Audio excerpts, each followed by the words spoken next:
All righty, greetings everybody. Happy Wednesday, week 4, seasonal cuisine. We are chugging along here, hopping into late summer, which is probably, depending upon where you live, probably one of the most bountiful parts of the season, right? Everything is starting to come up. You've got, especially in the Midwest or Northeast, colder regions, this later summer is really when things start to explode. In some of the warmer regions, you've got a lot of that explosion happening earlier on, and that's due to just the extra warmth and sunshine and hours of sunlight that those specific regions have for growing. Now, a few things. Remember, if anybody has any missing assignments from weeks 1 through 2, please do contact me so we can get that in. Week 3, anybody who hasn't submitted still have a few, another day and a few hours to get that in during the late period. So let's see that work.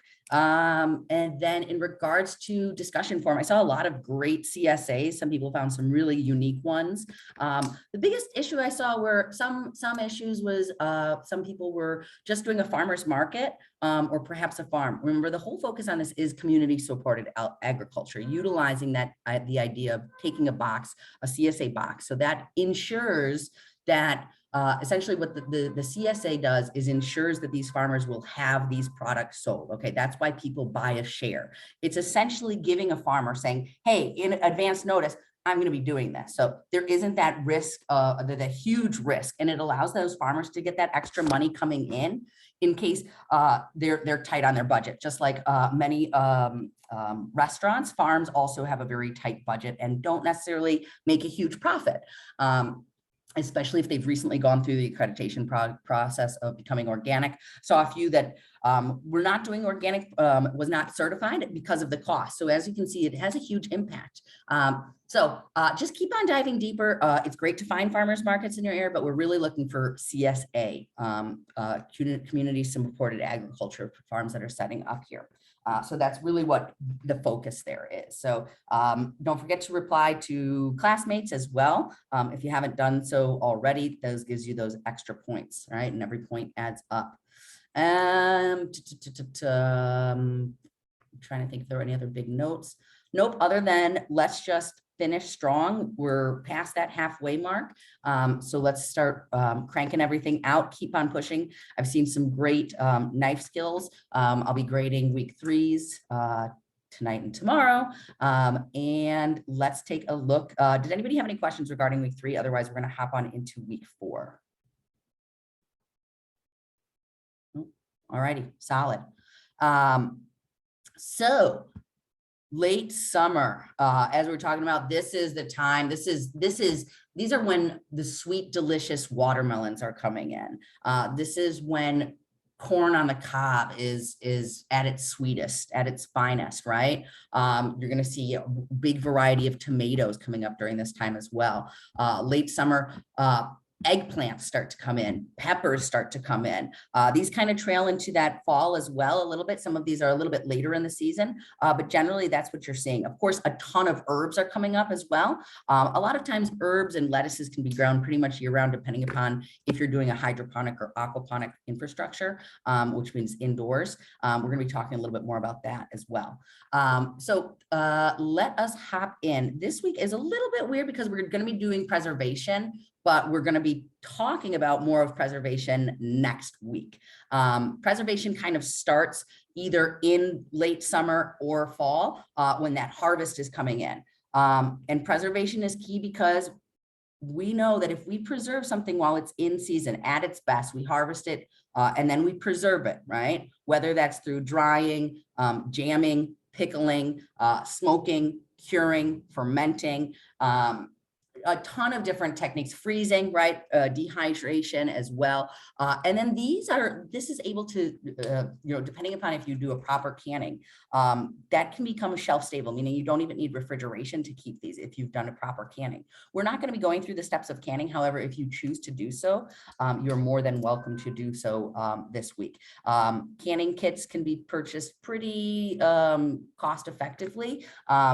But you can also, before you make that plunge of thinking, oh yeah, I'm definitely going to get into canning, you can make do with a large stock pot and then putting a towel down in the bottom and do your boiling through that. The towel in the bottom of the pan. Let me pull up a visual of what a canning set looks like, and then you can see how you can. Where did that go? You can see how you can kind of make do with one. Looks like I just closed that out. 1 second. Sorry for the delay. I had everything filled up and I X'd out, which always stinks, but I have most of them already up here. So just 1 second and we will get that up and running.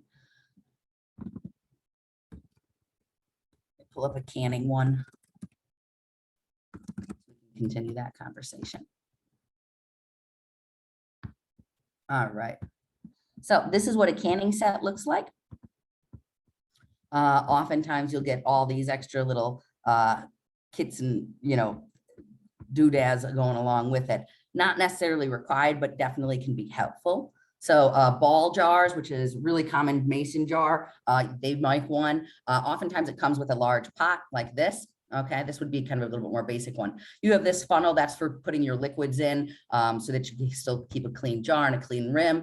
You've got your tongs for removing the hot jars from your pot of water. And this is that rack, which you can really make do with either taking, if you have a circle cookie rack, right, tray with ridges, and that fits inside a pot, you could use that. Alternatively, you could take a piece of foil, wrap that up into a coil, or a dish towel, wrap that up, place that on the bottom. That's so that way you don't have direct contact with the bottoms of the jars and the flame. All right, the heat source, because otherwise you run the risk of getting a little bit too hot there. This keeps from the direct contact, especially if you have a thin one, and that's going to stop the jars from potentially overcooking a little bit on that bottom with too much heat on that direct source, warming that temperature up. So some students in the past have really gotten into the canning once you've started doing it and want to take that leap. So it's something to look into if that's something that you want to pursue. So let's get into the class page. Let me stop sharing this really quickly and get this pulled up so we can get back to ground zero with where we were originally. So what we're going to talk a lot about, which is pretty awesome, is the farm to table movement this week. Now, the farm to table movement has essentially always been in existence, right? When you look back at it before we were utilizing refrigeration, for example, right, which isn't that long ago in the grand scheme of things. Preservation was how to get there, and eating in season was the only option that there was, because surely you have some of the preservation methods, but that, again, a lot of those techniques didn't come until later. You've got some basic ones with sun drying or salt or freezing, which could be done with minimal equipment. Same with fermentation. However, the idea of long-term storage wasn't really in place until better production methods came into play and the advancements of technology and industry, right? And thinking about, okay, how can we start producing and storing more so that it's not a scramble every season? All right. So farm to table, like I said, has pretty much been going on forever. However, once the big ag movement and large farms came into play, that kind of, fell out of vogue. And it was all about, we moved into more convenience products, seasonality kind of went by the wayside. And then in the 1990s, in the 1970s, you'll see in your reading this week that you'll learn about Alice Waters, which started off a beautiful restaurant, really highlighting the season's bounty, along with the chef Jeremiah Towers, who was at the helm of the kitchen. And they really created this resurgence of saying, hey, we've got all of these beautiful products coming in, and and we should be eating just this. And it started to highlight just what the season was coming in. So this allowed for regional specialties to then pop up as well, right? If we think about certain vegetables or fruits or berries or grains growing in certain regions or not in the other, right? This allows for different regional specialties to kind of pop up on dishes, a little bit more creativity, right? Because if you only have certain vegetables growing in certain areas, that's going to be very specific to that region. Just like if we look down at Southern cuisine, right? Creole, Cajun, right? Utilizing crawfish. Well, guess what? Crawfish happens, it's a seasonal thing, right? And if you want good Southern Creole Cajun food, you're going to be you're making crawfish, you know, when that season comes. Outside of the season, you're utilizing different products, okay? So if you want to think about making blueberry jam, right? Well, blueberry jam is, you're not making blueberry jam year round. You're making blueberry jam when the blueberries are ready for harvest and those are going in. Same if you think about tomatoes, right? You go into a store and you can see tons of different types of canned tomato products. Well, we know that that harvest time for tomatoes is coming in the summer. If you are in California in the major agricultural areas, what you will see during during the summertime are literally trucks lining up in huge trucks, right? Filled with tomatoes that have just been harvested, getting ready to go into a warehouse to be produced and turned into, whether it's tomato paste, tomato puree, canned, peeled, chopped, diced, all those different types, whole tomatoes. All of those are getting made essentially within that harvest period, okay? Because then once you've gone through the process and they are shelf-stable, they're good. Okay, so it is massive production time during this season. So let us hop in and take a look at exactly this. Now, I have a question for you guys. When you think about farm to table, what comes to mind?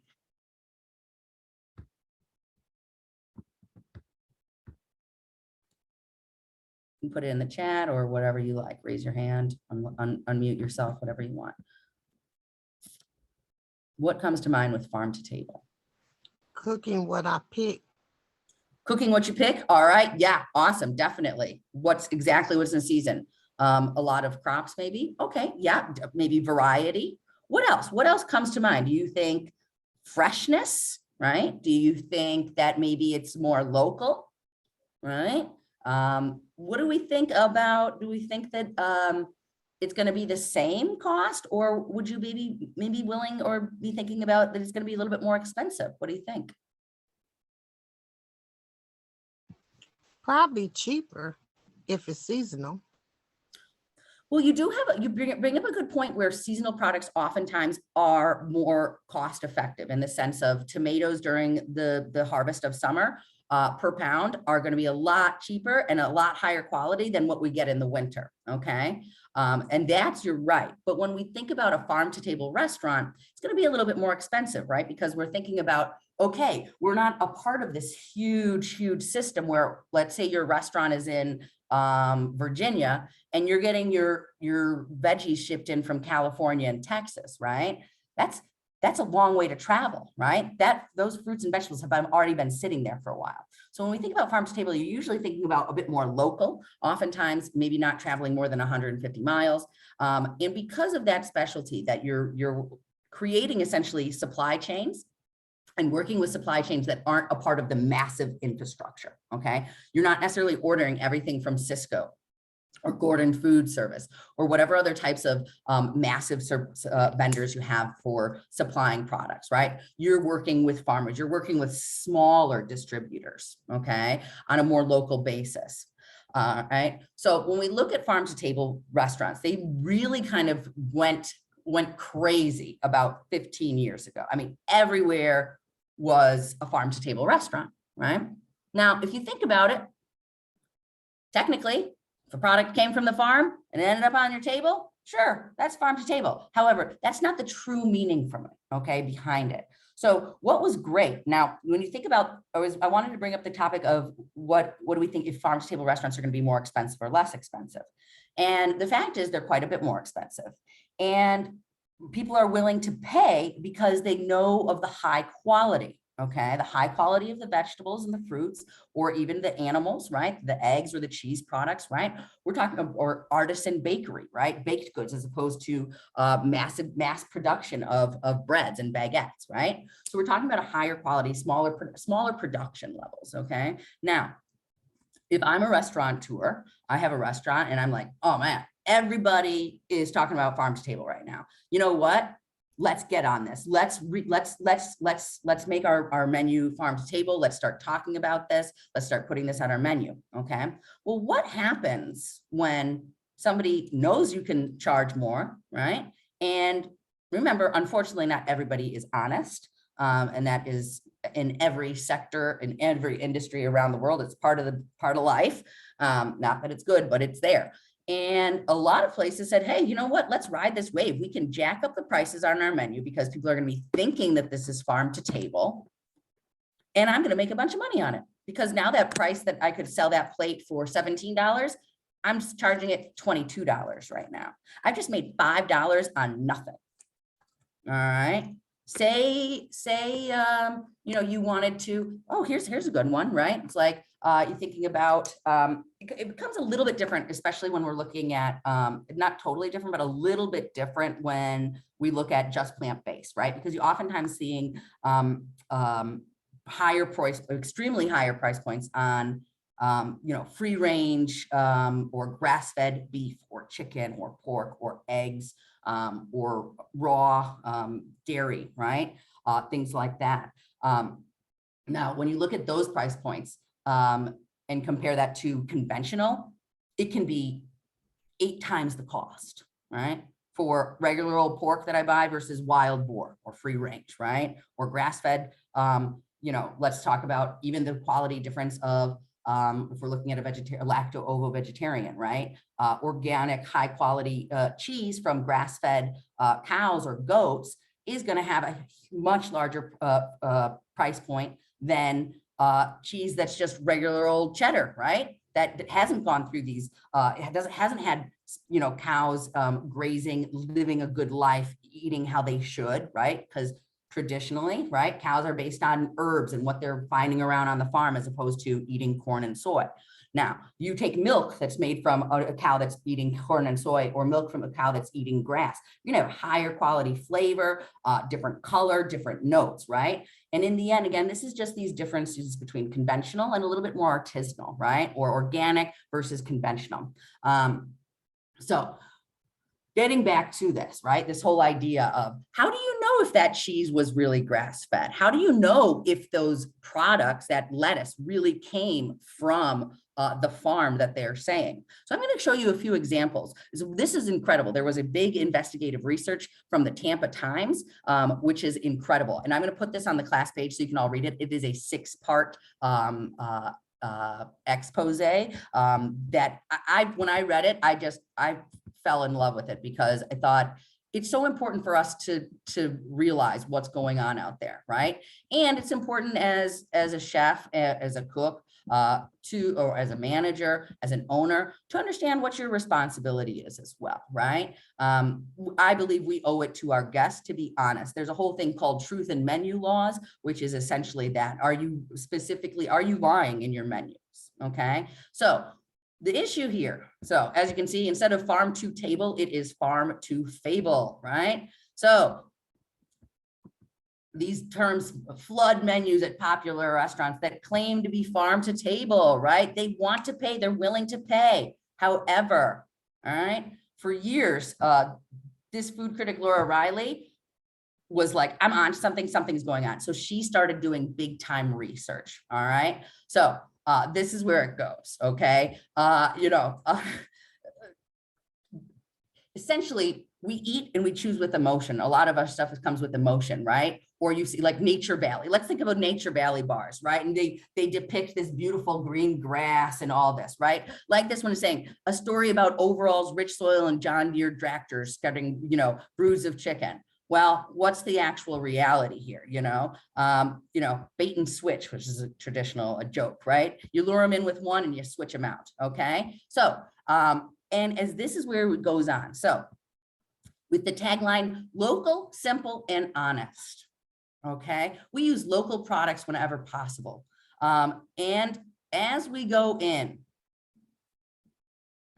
you will find out that some things were switched out. Maybe at one point they purchased products from one farm, and then after one purchase, they stopped purchasing from them, and they hadn't made any purchases for months after that. Okay, so this is tapping into the fact that they know that they have a captive audience that wants local, but are they holding up to this? So you get into, this is just the first one, which is getting into a little bit, sorry about that, a little bit about, wanting that local concept. And this is where we get it down to it. So this one was saying the chef order says, everybody has a little bit of different objective here. This one is about 250 miles. I said 150, 250 is also fine. It's really not that far considering many of our products are traveling more than 1,200 miles. Okay, so now what gets going on? Okay, if you eat food, you're being lied to every day. I think it's a little bit of a bold statement, right? It's a bit aggressive, but there's valid points. If you're not sure about the classic Parmesan cheese from Kraft, definitely, if you look at that ingredient list, it has cellulose written on it, which is wood pulp, okay? It helps to separate. It's nothing like Parmesan cheese, okay? Absolutely not. And then, of course, you've got, right, naturally raised, organic, non-GMO. What does the word natural mean? The word natural actually has zero legal meaning when it comes to the FDA. Absolutely zero. And yet you'll see natural written on about every single thing, right? It has no meaning. No meaning to it whatsoever. Okay.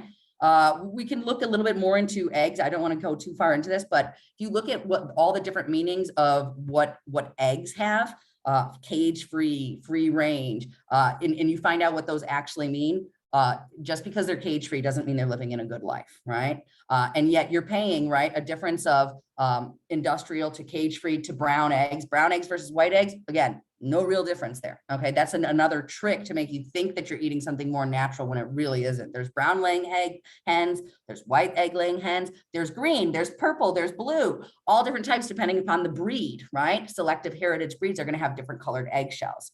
So as we continue down, right, it's not just local farmers. The second one goes into sourcing the ingredients and looking at farmers markets, right? Another telltale sign of that something's not local. If you go to a farmer's market in a non-tropical place and they're selling mangoes and bananas, those definitely should not be being sold. Those are not locally grown. Now, if you're in Florida, sure, tropical climate might be, okay? But oftentimes they were found that they were getting shipments from all over the world, okay? Now, here was a cool one, and this is, I think it's good. So as this researcher kept going in, now remember, there's not enough USDA inspectors traveling around to every single restaurant saying, are you sure this is there? There's no way of checking this. It's already a thin department with not enough employees checking standard warehouses and slaughterhouses compared to what they're going to be doing when they're looking at investigating different menus. So here we go. This is really cool. So let's get in here. So obviously we've got your menu here. So let's just take a look. Where are we seeing this? We are seeing, I'm going to guess that maybe the issue is the Florida pink shrimp, right? Because Florida, this is a Florida restaurant. And that's what I'm just thinking that might be where the fable is. Okay. Yep. All right. There it is. The supplier hasn't sold pink shrimp to Boca in months. All right. Did one shipment, stopped, still on the menu. People are still thinking that they're getting that and willing to pay more. All right. So you get into it a little bit, the facts, what's going on. She dives deep into all of these, but this is why it's so cool. Here's another one, right? Faithful Farm. So now we've called out a farm. This is always good. Now transparency. Let's see, what else do we have? Okay, we've got more from Faithful Farms. We've got some shrimp, but it doesn't say that it's from Florida. Okay, let's see what's going on here. Ah, wow, this farm went out of business in 2015, and yet they still had it on their menu.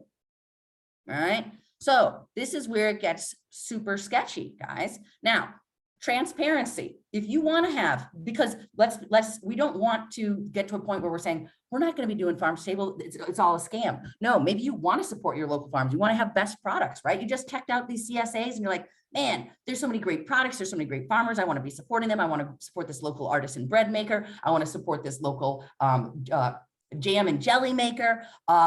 Fantastic, right? So a few ways of doing that. Transparency. I'm going to pull up this one menu because this gives a very clear example of how to let your guests know that you're being honest about what you're writing in your menu. So this is just a restaurant that I really liked in Chicago.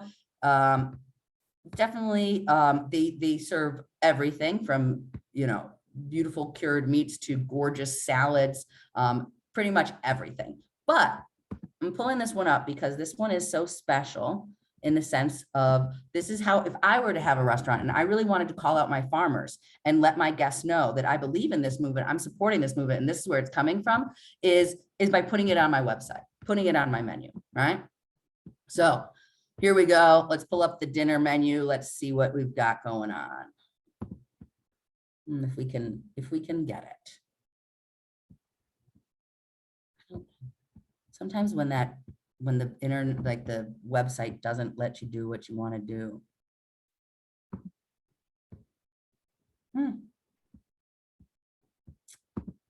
Let me try this another way.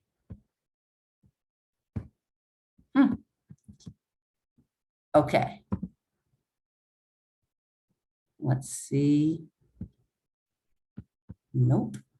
Was hoping I had another way in or out, but I am just not able to get this menu to pull up. So it's crazy because it definitely worked before. Hold on. Let me pull up another one. I will show you another one, and hopefully this one has it. This one is, now they used to have it northbound Chicago, and they used to have their vendors on here. So we'll see if this one has it. Publican just does a really good job with their menu, and that's why I wanted to show it, because it's very clear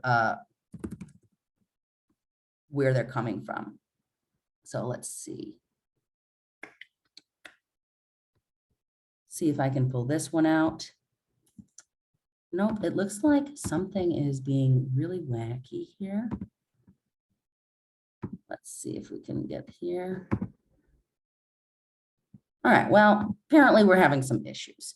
And hopefully in time I'll be able to pull this up. Hadara, I see your hand up. Yes, Chef, I was just going to make a comment on how to be transparent too.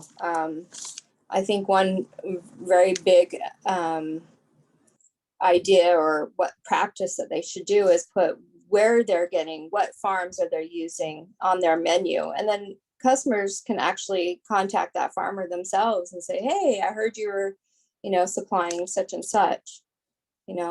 That's like, just say what kind of farm, because that's going to be a question that your guests are going to ask, like what farm, and where, and who's the farmer. Like they're literally going to ask questions like that. So they should be really prepared that people want to know those details.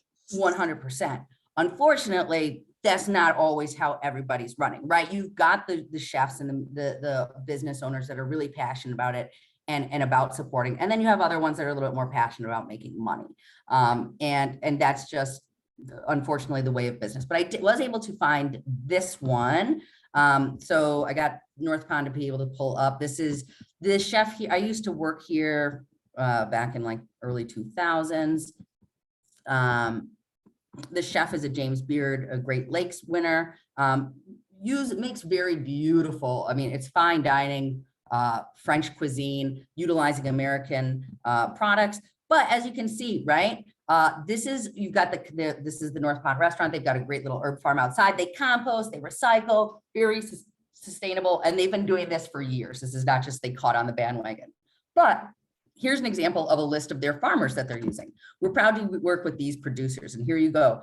Obviously, this is based in Illinois, so we've got a lot of people, farmers in Illinois, Indiana, Wisconsin, Michigan, and then of course course, we're pulling some other stuff from Pennsylvania, maybe Minnesota, still in the Midwest, a little bit of Georgia, New York. But that's a whole list, right? And so obviously they've definitely been in communication, because if you click this, we're going straight to their website, right? I think I'm having issues with the internet. I think that might be what's going on, because everything is taking a long time to load.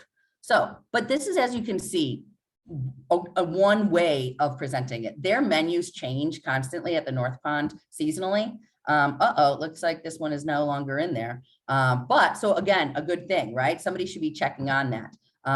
If I can eventually get this up, which I still cannot, I'm going to try and post that on the class page, because the way that they have it written is that they literally have, Little Gem lettuce from Warp Farms. And then you'll just see that throughout the menu, you see different farms coming in. So it's all about location and sourcing, right? And also giving the credit to these farmers, or perhaps you have I mentioned a great artisanal bakery around the corner, and you're like, man, this bakery is making beautiful bread. We don't have any baker in house, and I'd much rather serve some higher quality bread. Why don't I outsource this, right? So now you're creating that sustainability within the community, and you're giving that local bakery a shout out. Hey, we've got, all the, bread service from Annie's Bakery, or whatever the heck the bakery's name is, right? Annie's Artisanal Breads. And that's another way of showing. Or again, I have one other place that I will pull up later. Another fantastic chef. He does a lot of foraging as in the Midwest. I think I spoke to you guys about him before and pulled up the website. I'm not sure though. But I went on a foraging trip with him in Michigan, where we went hunting for different fruits and vegetables. And that is really what he puts on his menu every single season. It is constantly changing. The green garlic was on there and everything like that, like we talked about in the spring. So this transparency, okay, is so important when it comes to the farm to table movement, because we don't want to dilute that, right? But you'll come to find out that a lot of things are marketing, especially when we get into labels. We'll be talking about labels a bit more next class, and you'll start to find out, the eyes will open if you don't already know what's going on in regards to labels and authenticity, and what value certain words have, how they they imprint something on our brain and think, oh yeah, okay, this is good, and then we go for it, right? A lot of it is just packaging and tricking us, right?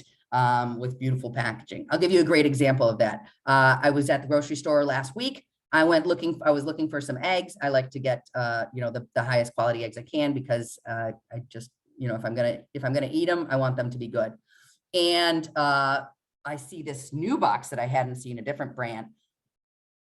The carton though was huge, and it was on the right. It was like natural, non-GMO, no antibiotics. Well, all of those things are pretty standard, okay? But what came to surprise me is they're here marketing this whole edge of sustainability, right? They're trying to, show people, hey, we're natural, we're good, we're no antibiotics. And yet the cardboard box that they're using, made to look fancier or more expensive or higher quality, as thick as can be, super thick and huge. So it took up probably the size of the one carton, took up probably the size of what normally 1.5 cartons, not quite 2, but 1.5. So if you think about that, so if you have a shipping container, right, now you've just reduced the amount of actual cartons you can put in there by almost half, because you've increased the packaging supplies, right? So already they're clearly not even looking at it from a sustainability edge, because you would never want to make packaging more cumbersome, right, to reduce the amount of packaging of items you can put into one container to ship. So it's all about marketing, okay? I am just going to pull this one up because we keep talking about eggs. I know that we're plant-based, but there's lacto-ovo vegetarians, and I think this will just give you a good idea of where, not this farm to fable, and all of these things can come in on so many levels. Okay, it's not just let me see, egg label. This one up, perfect. So if we can look at this and then start to just think about how that might have an impact on other products as well, starts to give you an idea. I just want to give you a quick visual of this and then we'll continue on, especially for anybody who still eats eggs. It's good to see this so you understand where you're putting your money, right? Because if you're paying more for something but not getting the value, what's the point, right? Especially as a chef, all right? Because your menu prices have to go up when you're using more expensive ingredients. But if you're not getting higher quality food, there's no point in doing it. So if you look at this, for example, right? Let's just look at some of these things. Cage-free, right? That was a big thing. And as I mentioned, cage-free does not necessarily mean they're out of their cages, which is great. Now they're not trapped, but they're just as compressed in a small area. Free space to roam, no access to sunlight, okay? They don't regulate their feed and they don't regulate their antibiotic use. That's what falls under cage-free. Beak cutting, essentially, you'll see that there's a lot of these that are going to talk about beak cutting. Beak cutting is because you have a lot of confined chickens in small areas. They tend to peck each other. So if they remove their beaks, you're going to have less injuries. It sounds terrible. I know that, and it does. But when you're in a confined space, you'd rather have less fights and just take those beaks off. Now, when we get into, for example, vegetarian fed, okay, so no animal products, all right. Natural, right? This is what we're talking about. Marketing gimmick. All eggs are natural, right? Hormone free. Again, marketing gimmick. Egg laying hens are never given hormones. Okay. Free range. Also, a little bit of a not so true, right? No cages and requires access to outdoors, but this could be a small door or a concrete slab in the wall that they can come out, and then they have like 1 foot where they can actually step outside. Otherwise they're kept in a dark, shed, okay? And there's no feed regulations. That's free range. So you have an idea of what we think of free range is, right? When I see free range, I'm thinking those chickens are running around, pecking up little marigolds and little grubs and bugs and living a good old life. Not true. Okay. Then you go into organic certified, no cages, no antibiotics, access to outdoors, organic feed, allows beak cutting, allows forced molting. Enriched omega-3, we can keep on going on, raised without antibiotics. And then you've got animal welfare approved. And so this is more about, this one is a little bit more stringent, right? Limits flock size to 500 birds max. They actually allow the birds to get outside and forage and eat grubs. No animal byproducts, no molting, and no beak cutting, right? So you can see that has a little bit more a different, angle here. It's really looking at the animal protection in that sense. But we're not making them molt. Molting means that they have to shed their feathers, and we're not cutting their beaks because we're not most likely, especially when you look at the size, right? The flock size, they're not keeping them in a super confined area, because if they were probably going to have to be doing some beak removal. Okay. Again, you see some of these other ones, certified humane. You might see that American certified humane certified, and then pasture raised or pastured. This is definitely the best in the sense of where the product, the quality, but I've seen pastured eggs being sold for like $9, $10, $11 a dozen. Which when you think about it, at the end of the day, it's not a horrific price considering it's a whole protein. However, pretty expensive when you compare that a normal dozen of eggs is only going to cost you maybe $2, right? So, but requires hens, they hunt, they peck, they graze outdoors. Available at some supermarkets, some really high-end ones, farmers markets, right? And obviously have higher quality vitamins and minerals and nutrients found in them, okay? So this is just giving you an idea of where, when we get into this, that farm to fable, right? Thinking about what's going on, knowing more about your food, right? Even something like as simple as you think of the word natural or free range, where we think it has, important and sticking meanings, and it doesn't necessarily. So, like Hadar was saying, you might have restaurants or customers in a restaurant are saying, oh yeah, which farm did this come from? These days, to be honest, most restaurants are putting the farm on in order to be transparent, because people want to know that and they want to see it. And that brings you closer to these farmers and closer to your food and understanding where it comes from. So let us hop in and take a look at our recipes for this week. But I hope that this just gets the brain going and thinking, let me start to think about where, what am I buying? What's being marketed to me? How can I find out if this is authentic and true, right? What practices do they uphold by? And then I think also the really interesting thing is when we look at sustainability and, farm to table restaurants, and thinking about, working to have a better, healthier earth, well, then let's make sure that we're paying our employees a healthy, sustainable living as well, right? Because if we're just doing one and not the other, we're not taking care of our brothers and sisters, but we're taking care of the planet. I don't know, I've worked at some restaurants where they had that whole mentality of let's be organic, let's sort of seek local, and the treatment of employees was horrific. And it's just like, this doesn't make any sense. What your goal and how you're actually functioning are worlds apart. So, just thinking about that. All right, so let's hop on into this week and check it out. All righty, so, I had this pulled up. That was my mistake. I do want to pull this up. We're going to talk a little bit about pectin levels because you're going to have an option this week. So this week, instead, I want to make clear so that everybody knows, it looks like one of those heavy weeks again, but it's not as heavy as one might think because we do have a slight modification to the assignment page itself. So pulling up week 4, now we are in business, back in business. We are making some delicious treats. We have a grilled arugula watermelon salad, which just adds a lot of different depth and flavor to, grilling fruits is probably one of the joys of summer, grilling in general, right? Everybody's outside. You don't want to heat up that kitchen. Grill the fruit, grilled peaches, you can grill almost any type of fruit, grilled pineapple, grilled watermelon, strawberries. It adds a lot of flavor, and it's a beautiful component to add, personally, I think, to when you're trying to incorporate fruit, right? Sweet profiles into savory dishes. Grilling adds this edge that kind of takes away from like this hardcore idea of thinking fruits are desserts or sweet, and it kind of shifts the angle on them because it gives a little bit of that char note. You might be marinating it in something that's a little bit savory.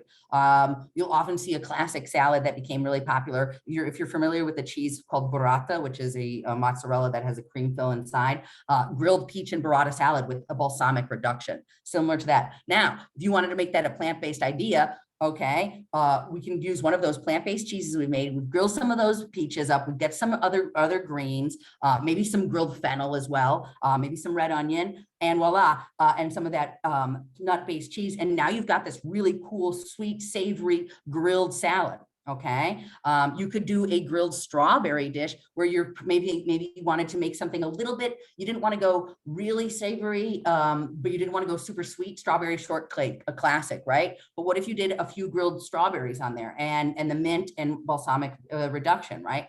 Just trying to think of different ways of how to incorporate different flavor profiles. Or your pineapple upside down cake, using grilled pineapple in that instead, right? Adding some more caramelization, right? Grilling and caramelization, right? That's pulling out sweetness. It's calling out different Maillard reactions, flavor developments. So in this week, we are going to be rocking out a grilled watermelon and arugula salad and summer corn chowder and 3 options. So let me just show you right here on this page. Before all of this was listed, but you just have to pick at least 3 of the following: the pickled veg, the marinated olives, berry preserves, tomato chutney, or mostarda. If you're looking at from a budget perspective, go for the pickled vegetables, the fresh berry preserves, and then the tomato chutney. Those are going to be your 3 least expensive. The marinated olives, and the mostarda gets a bit more expensive, and we'll talk about that and why when we get into this. So just pick the 3. If you want to make all 5, please do. Mostarda is absolutely delicious. The tomato chutney is fantastic. The marinated olives, if you can get good quality olives, it's fantastic. Just letting you know that those would probably be the cheapest. The pickled veg, the berry preserves, and the tomato chutney. Those would be the 3 least expensive options here. Or the marinated olives if you did not use high quality olives, just like a more average olive, then that one's fairly inexpensive as well. All righty, so let's hop on in. So starting off, corn chowder, right? Summer corn chowder, we think about corn chowder, we think about chowder, right? In general, chowder, traditionally clam chowder, you've got that creamy factor, right? Now, if you wanted to make, this is not going to be like a clam chowder. This is going to be far more corn based. And the great thing about this recipe is you're going to be utilizing the cobs, the actual center of the corn, with the kernels stripped off to make your stock. All right, so you need to get 5. This recipe is ample. It's going to give about 4 to 5 servings, depending upon the size. If you need to make a smaller batch, as always, you can have it. Just make sure that you're having everything all the way down the line. So making your corn stock, simple and straightforward. You're going to take an onion, quarter that, right? Boom, in half it, if it, whatever, it's fine. Parsley, if you want to use, my personal suggestion would just be using the stems, as many stems. If you can add a full leaves if you want, but you might as well save those for something else, for another garnish or whatever. And just use the stems. Maybe you already have stems saved in the freezer. Okay, but whole black peppercorns. If you don't have whole black peppercorns, highly suggest getting some. It's a lot cheaper, by the way, to buy black peppercorns in bulk from like an Asian market and then grind them when you need it. The flavor profile is markedly different. I mean, it's huge. Fresh cracked pepper compared to a pre-ground that's been sitting on a shelf, which has almost no flavor. Huge difference. So definitely get some whole black peppercorns if you get a chance. So you're going to slice off all of those kernels from your cob. All right, take those cobs, your peppercorns, your onion, your parsley, water, bring that up to a boil over high heat, reduce heat, simmer for an hour. Boom. Okay, strain and discard the solids. Those are out, right? And that's again why I'm suggesting just use stems, because it's not adding too much to it. Now for the production of your chowder itself, right? Now you're taking that large saucepan. You're going to take olive oil. Again, small onion, with that small diced, minced garlic, red potatoes, peeled and quartered. Again, peeled and quartered. All right. Unsweetened plain almond or coconut milk. You can use another alternative milk as long as it has no sweetening and no flavors to it. If you drink milk and you have milk, you could use that. Basically, any type of dairy or non-dairy milk is what you want to be using here for. Again, this is looking at if you're approaching this from a vegan or plant-based, right? Or lacto-ovo vegetarian, right?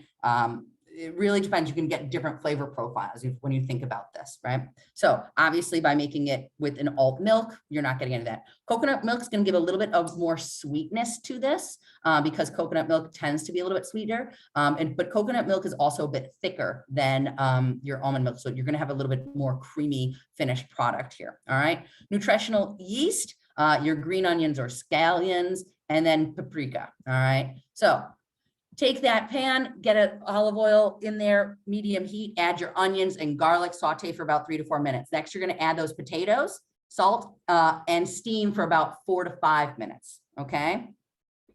Save, probably with 5 cobs, 5 ears, I would save the equivalent of 1 for garnish only, and the rest go in. So you save some of your corn kernels for garnish because you're going to saute that. The rest you're going to add in. Okay.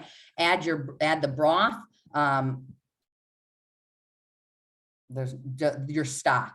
I'm like, there's no broth. Add your corn stock and your alt milk into the pot, bring to a low boil, essentially just over simmering, reduce heat to low and cook until those potatoes are soft. All right. about 5 to 10 minutes. Then you take out 3/4 of the soup, blend it. You don't want to puree everything because you still want some texture in there. Some of those potatoes, some that are breaking down, some of those corn kernels, you want some of that in there. So about 3/4 of that, smooth into either immersion blender or a full blender. I usually suggest, unless you have a really strong immersion blender, it can be a lot to work through. Better off doing it in batches with your blender because you've got to grind through those kernels, those corn kernels, okay? Add that nutritional yeast if you want it, and then put that soup back into the saucepan, return to a simmer, add some salt and pepper if needed, and then another about 10 minutes for it to reduce and thicken. As that potato, because you've just broken down all that starch, right? You've just broken those down. So that is going to start to thicken up a bit, okay? Next, you want to saute your garnish, corn kernels, all right? Olive oil, medium-low heat, and get some color on there.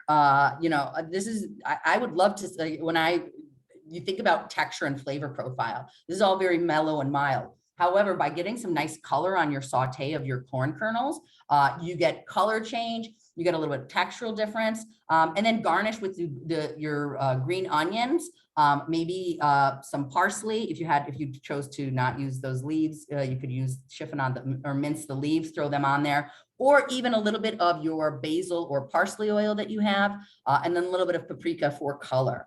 Does anybody have any questions regarding this, regarding the corn chowder? I do. So the corn, because the corn is not in season right now, and it's hard to find on the cob. I mean, I think I saw one place that had it here, and I know that it's probably it's not organic, so I'm sure it's GMO'd out or whatever. You'd be surprised. Most corn is corn used for feed, for animal feed is GMO'd, but corn made for human feed is not GMO. Okay. It's just hard to find that. Also, do we have to do the parsley? Can you do something else for the flavor? Can you do the cilantro or something else, or does it have to be the parsley? I mean, if you wanted to use cilantro stems, you can. It's going to change the flavor profile of the stock. It'll be, but Okay. stems are stems. And then you can find, oftentimes you can find the cobs, if you can't find them fresh, in the frozen section. Okay. They've been selling them whole like that for the past few years now. And then as far as it says small red potatoes. So there's those really miniature ones, and then there's the bigger ones. And they're talking about the really tiny ones, the baby ones? Or if you can't, just get the regular, it's fine. Like I got small ones, but it's like to quarter them, it's going to be kind of ridiculous. So I'll just make my own decisions on those cuts, because I feel like if it's not, you still want to peel and quarter them. I mean, okay. I want to make sure, because I was just like, I don't want it to be too chunky either. Right. And so by not peeling and quartering them, you're not going to get those to break down enough. It's also because you're only steaming these for about 4 to 5 minutes and cooking for 10 minutes. So you want to quarter them. If you're putting in whole potatoes, it's longer for them to cut. No, I meant is quartering going to be enough cuts for a potato that's a little bit bigger, is what I meant. Totally. Because you're quartering, and you're going to be blending 3/4 of that soup, and the rest is going to start to break down. The edges of, when you start to cook your potatoes, you'll see that it starts to break down around those edges. Okay. Yeah, so you'll be fine. Okay. Yeah, you're welcome. Obviously, if you've got a jumbo potato, you might want to do some more than a quarter, but you'll be fine. They're fine. I mean, they're not giant ones. They're not the baby ones either. That's okay. Okay. I mean, you're good. They're just supposed to be red potatoes, so you don't want the little baby spring ones. You want just like a normal red potato. Okay. And you'll be fine. All right. Thanks. You're welcome. All righty. Let's hop on to the next one. This is our grilled watermelon and arugula salad. So let's take a look. This one's also super fun. And let's get into it. All right. So really simple and straightforward. First, you're going to make a marinade, which is also going to become the vinaigrette. And that is going to be apple cider vinegar, maple or agave syrup, canola oil. All right. You're going to take that, you're going to stir that together, salt and pepper, a good amount of pepper in there, whisk constantly and get everything emulsified, right? Next, you're going to take a large red onion and cut into rings. I suggest making them fairly thick. The thinner you go, the more difficult it's going to be keeping it on the grill because you're going to be grilling this. So give it a good solid 1/2 inch. I like to, minimum, you think about the grates. If you're using an outdoor grill, think about the how big of the space your grates are. If you're using an indoor cast iron grill pan, they can be a little bit thinner because you don't have the grates where it's going to slide down. But if you're going outside, just think about that. I would say minimum 1/2 inch, maybe 3/4 inch, depending upon the grates. Or if you have a vegetable pan, you could put that out there on the grill too.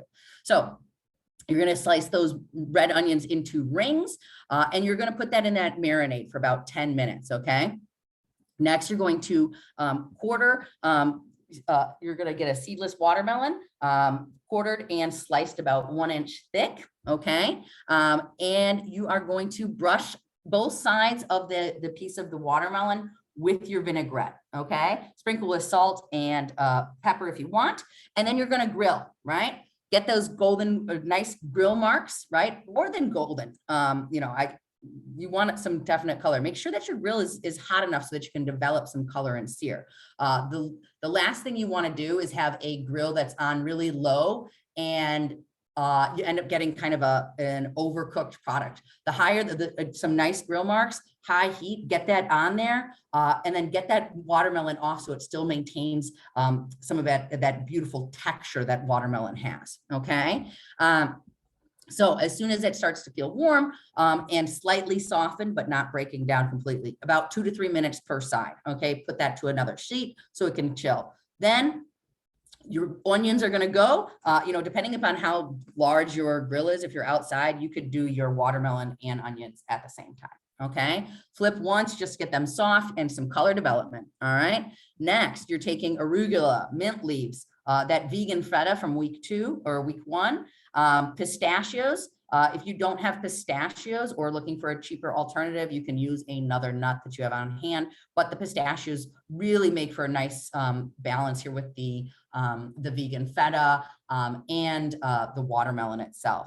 And then a little bit of the balsamic reduction from week 1 for your presentation. So you're going to take that arugula and the mint, the remaining vinaigrette, coat that, and then plate up, right? You're going to have your onions, your watermelon, that feta, some of the pistachios, and really have some fun. You can do some really cool plating with this presentation. You can think about, I would say also, if you want to have a little bit more flexibility within your watermelon shape, maybe you're thinking, hey, you know what? I want to take off.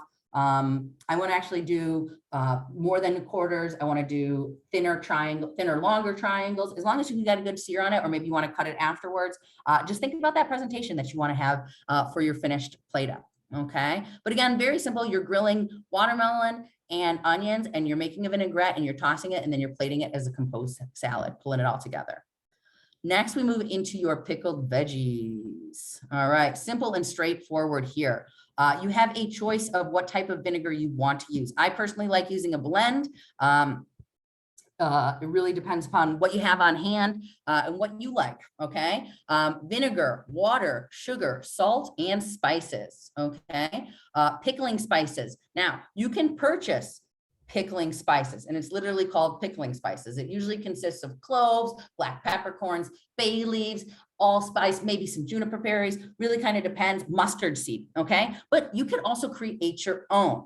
Now, say you really love dill pickles and you're like, man, I'm gonna make some dill pickles. So the pickling spice is gonna be pretty similar to that. Usually, oftentimes you'll see cinnamon in that pickling spice mix as well. If you don't want it like that, those flavors, you could do a great one with some whole cloves of garlic, some fresh sprigs of dill, some mustard seed or coriander seed. Always when you're making a pickling spice, they need to be whole. If you add ground spices, your pickling brine is going to become extremely cloudy and it's not going to look good. You want it to be nice and clear and clean, okay? So whole spices going in, like I said, if you don't want to drop the $4 or $5 on a little small thing of pickling spices. Use the spices which most likely you have on hand. And again, you can kind of create your own with whatever you've got going on. And then your vegetables, maybe you save those that we talked about from the cauliflower from last week. Cauliflower, take those florets, make sure that they're about the same size. When we think about cooking, right? Whenever we are, whether we're pickling or searing, we want uniform in size, okay? Uniformity in size. This is gonna allow pickles to mature at the same rate. If you have a really big floret and then a teeny one, the teeny ones are gonna become pickled and ready for action, while the big ones are still not gonna be ready. Break that big one down, okay? That's what you're gonna wanna do. So you can also do an assortment of vegetables if you have them on hand or whatever you like. You wanna take your vegetables, right? Peel them, slice or dice, depending upon how you want to have your pickle, and pack them in your jar, all right? A non-reactive container. Ideally, it's a mason jar. If not, that's okay. Anything will do. Pour that brine over, okay? Once you've brought your brine to a boil, to dissolve the sugar and salt, you allow that brine to cool to room temperature, and then you go ahead and pour that over your vegetables that have been packed in the jar, okay? You want to not have a lot of headspace there. Cover it up and refrigerate for 24 hours before serving. This is allowing some of those flavors to distribute and allowing for the pickle to actually start to pickle. Pickles have a maturation time, meaning that they reach a peak, and then, you know, after like 2 years, this is not a shelf stable, but you know, they start to degrade. They lose their snap, their crunch, their punch. Still edible, but they just don't have that zing, right? And in the early stages of pickling, you might pull one out to check, and it's still really crispy, and the acid might be a little too sharp. With that time, those veggies mellow out. Obviously, you can do carrots, cauliflower, you could do cucumbers themselves, you could do spears, you can do discs, you could do carrots. Onions are probably going to be the cheapest thing that you could do. If you choose to do beets, remember that everything is going to become pink in there. If you've got red beets, that your brine will turn red. But that's what you're going to want to do, okay? And then again, thinking about how to cut these accordingly so that they make that they all pickle at the same time. I see a chat question. Hadara, for what's you want to put out mint for? Oh, yes, chef. I haven't been really enjoying mint, unfortunately. And so for the salad, the arugula and feta salad. Yeah, if you want to put basil in for that, that's fine. Okay. Just note it in your narrative. Okay. It won't have the same flavor profile, obviously, but if you don't like mint, then you're not going to enjoy it anyhow. So, but it's a pretty classic combination of feta and mint and watermelon. In certain countries, utilizing real feta, not plant-based, but dairy-based feta and watermelon is very popular. I learned about that in the early 2000s from a friend who was from Palestine. And this is that's like summertime is coming up, and it's watermelon feta. You know, that sweetness and that salt. And so that hint, the mint and the pistachios kind of play on all of that Mediterranean, Middle Eastern flavor profile. Yeah, I'm part Moroccan, so we're used to mint, but unfortunately my body's not like enjoying it. Yeah, well then, yeah, I would just omit or switch it out. Thanks. You're welcome. All righty, continuing on. I have a question. Is it going to be, is this recipe sweet? They are sweet pickles. So can I do it with more salt? I don't like the sweet. I won't eat it. I can't stand it. Can you make this, can you make a small batch and make it for somebody else to enjoy it? And just, I can, but I really want to make it for me too. you can also do that. We just always need recipes to be adhered to because of, I'm always looking at ratios and monitoring mise en place. And so adhering to recipes is always important. If you want to make a second batch, 100%, I would just reduce, I would not increase the salt. I would reduce the quantity of sugar. Okay. All right. Thank you. Yeah, because sometimes if we just add more salt, it's not going to be balanced, right? Because you're just trying to putting one here to put on here and then up here and up here. So pull down the amount of sugar and you will have, and that's for anybody. I would highly suggest anybody who doesn't like sweet pickles, make 2 batches, make one that's a sweet batch according to the recipe, and then make another one with less sugar and do maybe a flavor profile comparison. Maybe you can think about hopefully either giving those sweet pickles away or somebody in your house likes to eat them, or utilizing them in another component as well, or a little gift. Everybody always likes little gifts.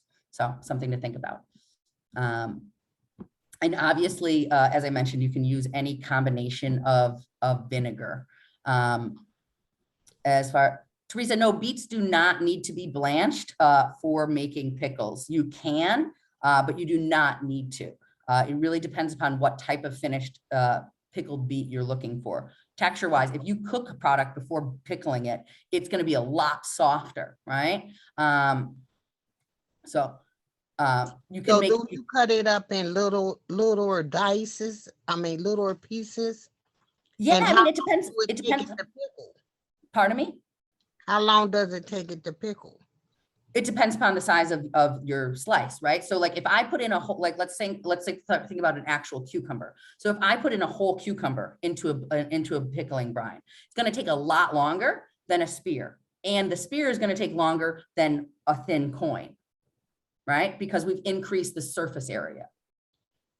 So Okay. if you were to grate your, say you wanted to, grate your beets, right? And do grated pickled beets.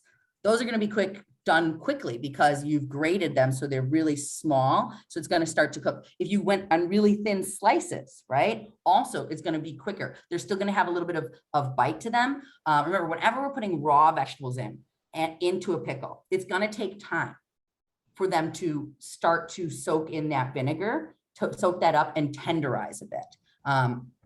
So again, if you wanted, like if you're thinking about the pickled beets that you oftentimes buy that are extremely soft, yes, those have been either par cooked or they're doing a different approach with the pickling. But most likely those have been par cooked because of the thickness of it and how flexible those are.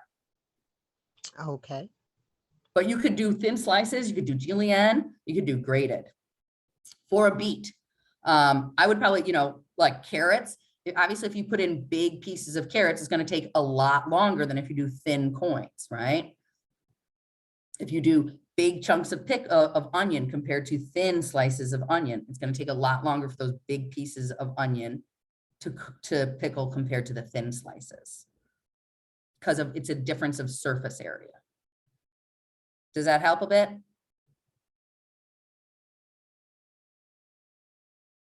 All right. All righty, let's continue on. Oh, I'm sorry. Do we refrigerate it or let it set out? You refrigerate it immediately. It's not shelf stable. You have not canned it. So what you do is you bring your brine down to room temperature. You're going to temp that out. Pull this up again. You let your brine cool down, and then you pour it over your packed veggies, and then you seal it and put a lid on it, and you put it in the fridge because you have not gone through the canning process. So the canning process is not shelf stable. Canning process would mean then you would seal it, and then you would put it in that canning pot that I brought up earlier in class. You'd take that canning pot and you would then bring that to a boil, and then you'd ensure that the top has been sealed. And then in that case, you've created a shelf-stable product. Until then, it's not shelf-stable because you've not gone through the second pasteurization process, essentially, which is putting it through another level of cooking and sealing in your vegetables. But at that point, you have to make sure that you're extremely sterile and hygienic. You'll have to pre-boil all of your jars, then put in your product, and then do the next boil. So unless you're going through those steps, everything has to be refrigerated because you have not gone through the correct process.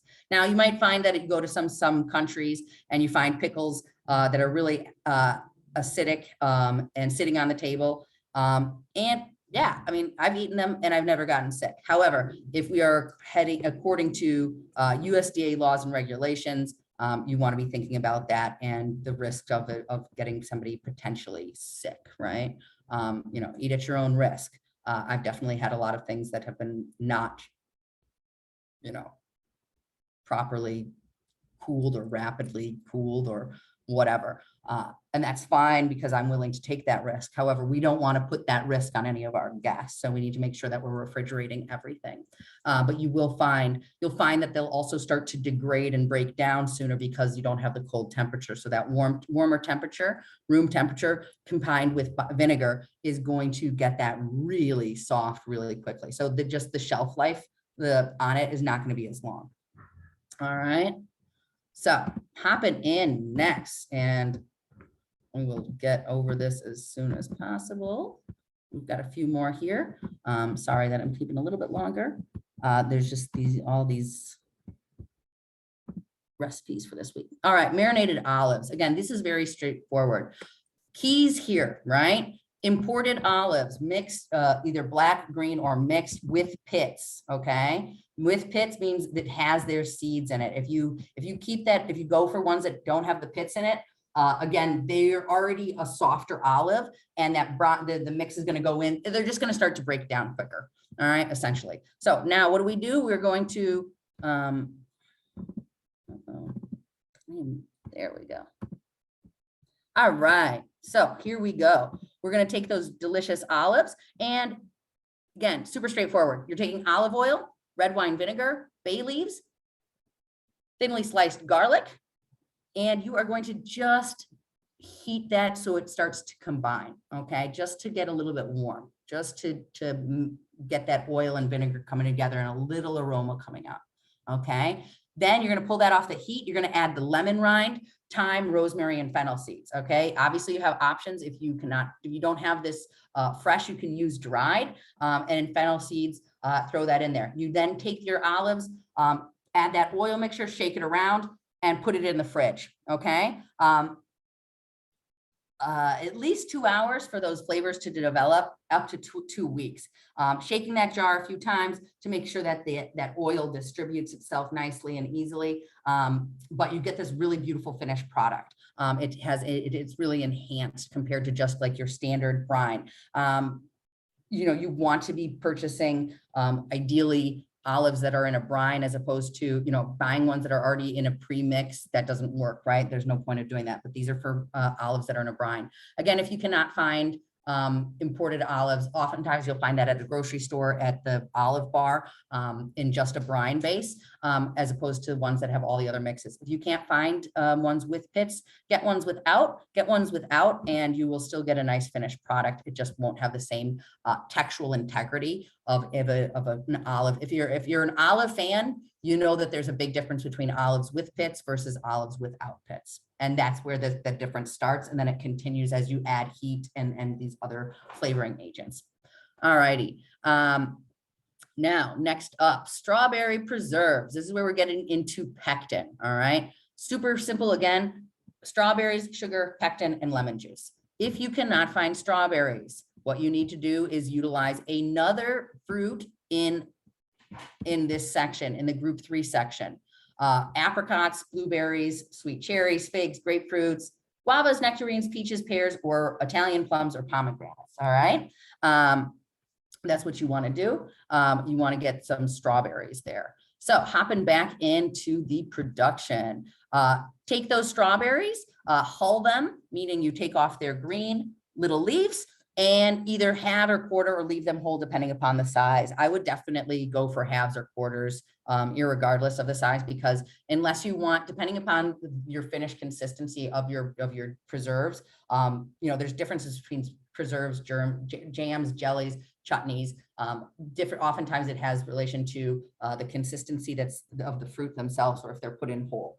So in this case, you're going to add the sugar overnight. So this starts to macerate the fruit. It starts to break down. The next day, when you pull your bowl of berries and sugar out, you're going to see that you have liquid there and that the strawberries have become soft already.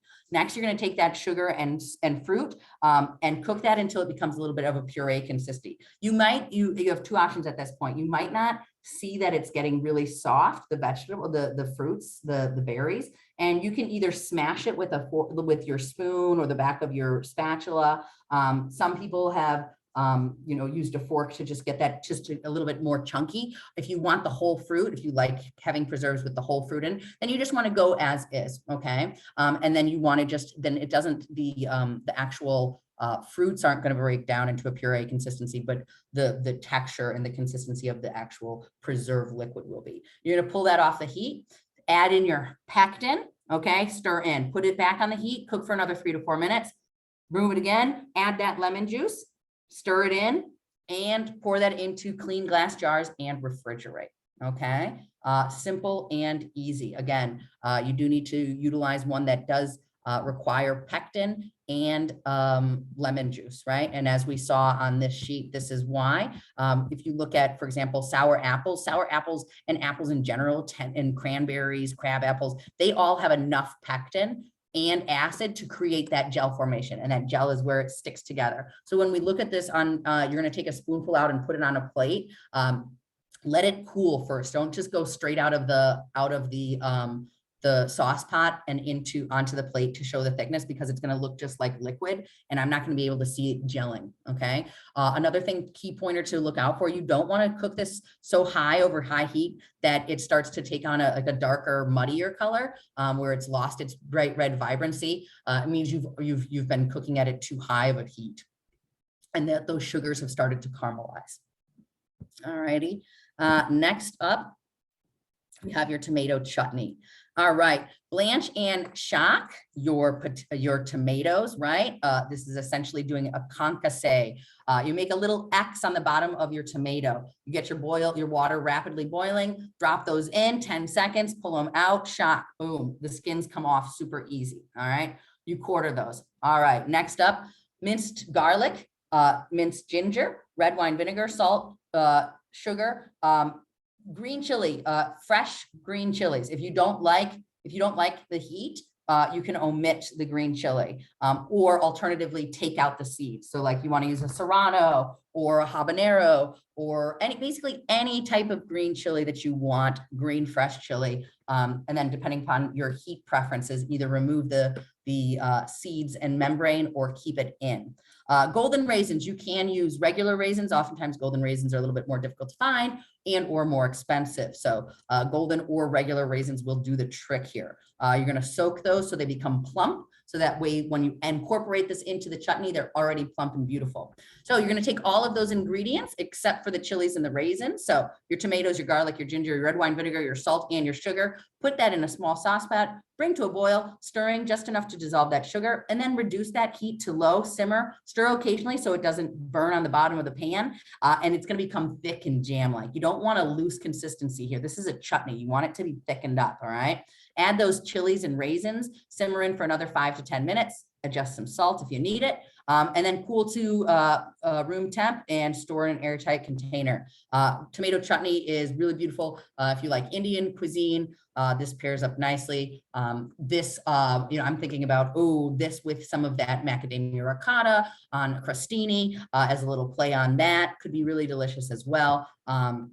You could add it to a part of a charcuterie board, which is what I would do with all of these, from your pickles to your spreads. I would make a charcuterie board. Charcuterie doesn't have to be just meat and cheese. It can be, all of your different, we're going to make mushroom pate next week too, I believe. Yeah, I think that's next week, or maybe that's another week. But mushroom pate, different cheeses, honey, mustard, mostarda. Mostarda is not mustard, but it is a form of it. This is absolutely delicious. It's an Italian product, really fantastic. It's zingy, it's sweet, it's sharp, has a lot of beautiful notes to it. And the base here is dried fruit. So obviously, depending upon what type of budget you have, if you want to just do just raisins, that's fine. But a combination is going to be really beautiful. Apricots, some cherries, even figs, dried figs can make a beautiful addition to this. Whatever you've got going on, you can use. All right. Shallot, if you cannot find shallot, you can always use a small white onion or a small red onion. Dry white wine, white wine vinegar, sugar, and then Dijon or whole grain mustard. And that's what adds these components. So we've got this sweet and then savory and zingy and sharp coming in from the mustard. This is a beautiful spread. So what you're going to do, you're going to combine all of these ingredients except for the mustard to a boil. All right. Your white wine vinegar, your dried fruits, and your shallot. Drop to a simmer, cover, and cook until that fruit is fully hydrated. So while the other one, right, in the tomato chutney, we plumped the raisins previously. This one, we're going to do all that plumping on the stove in the liquid. So it soaks up all of that cooking liquid, the white wine and white wine vinegar. Then you're going to stir in the mustard, continue to cook until it's a jam-like consistency. It thickens up, okay? Now you have two options here. You either process that, right? Put it into a blender or food processor, get it to a spreadable consistency, or you can have it served chunky. Either way, a crusty baguette, that and some beautiful, alternative cheese or regular cheese, whatever, what your diet leads you to these days is wonderful. I just want to give you one visual clear here, and then we will stop talking because I have taken you guys over late, and I apologize for that. Week 4 is always like it. It's these weeks that have all the recipes that just get crazy. So this is what a charcuterie board looks like, right? Obviously, you could change that up. You'll see that they're oftentimes meat and cheese heavy, but right, you can just think about replacing, some of these for an alternative dairy, and then you've got all of your, crackers, veggies, dips, the green goddess dressing, marinated olives, spiced nuts, crackers, whatever you like, along with all those spreads can always be fun. So we will continue to talk. Does anybody have any questions regarding what I just went over? I know it was a lot, but these are pretty simple and straightforward, and we will meet again on Friday. So remember, options regarding substitutions, you've got them. You only need to make 3, but you can make 5. Depends upon your time and your flexibility and your desire, but 3 are the minimum that is required. Otherwise, class, I will post the Farm to Fable for some good reads. Check it out. And if you have any questions, please do not hesitate to reach out, and I will talk to y'all soon. Take care. Bye.